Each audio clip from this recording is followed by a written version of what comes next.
नमः शिवाय। भाद्रपद माह का प्रदोष व्रत कब है? हिंदू पंचांग के अनुसार भाद्रपद माह के कृष्ण पक्ष की त्रयोदशी तिथि 31 अगस्त को देर रात 2:25 पर शुरू होगी। वहीं इस तिथि का समापन अगले दिन यानी 1 सितंबर को देर रात 3:40 पर होगा। त्रयोदशी तिथि पर प्रदोष काल की पूजा का महत्व है, इसलिए 31 अगस्त को प्रदोष व्रत मनाया जाएगा। इस दिन प्रदोष काल की पूजा शाम 6:43 से लेकर रात 8:59 तक की जा सकेगी। सबसे पहले सुबह उठकर स्नान करें, भगवान शिव और देवी पार्वती के समक्ष व्रत का संकल्प लें।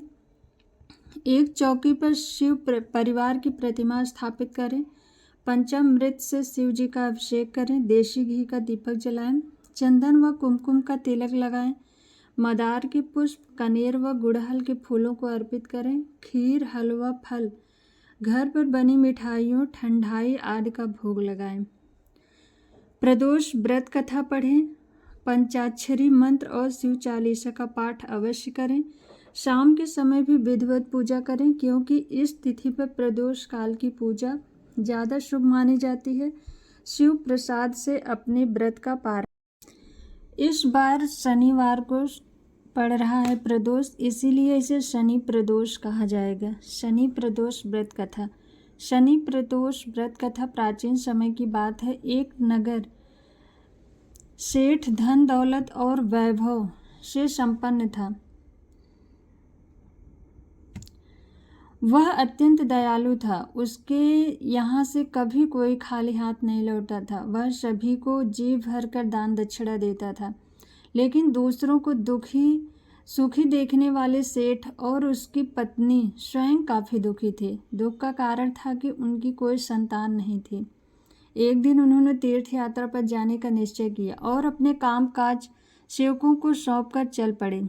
अभी वे नगर के बाहर ही निकले थे कि उन्हें एक विशाल वृक्ष के नीचे समाधि लगाए एक तेजस्वी साधु दिखाई दिए। दोनों ने सोचा कि साधु महाराज से आशीर्वाद लेकर आगे की यात्रा शुरू की जाए। पति पत्नी दोनों समाधिलीन साधु के सामने हाथ जोड़कर बैठ गए और उनकी समाधि टूटने की प्रतीक्षा करने लगे।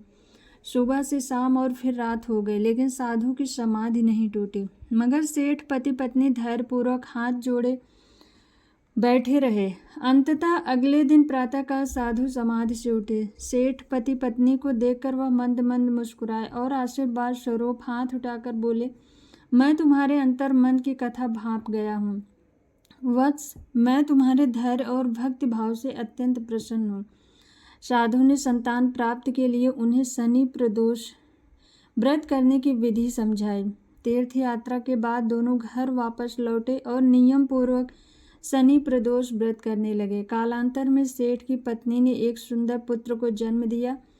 शनि प्रदोष व्रत के प्रभाव से उनके यहाँ छाया अंधकार लुप्त हो गया। दोनों आनंद पूर्वक रहने लगे। हर हर महादेव।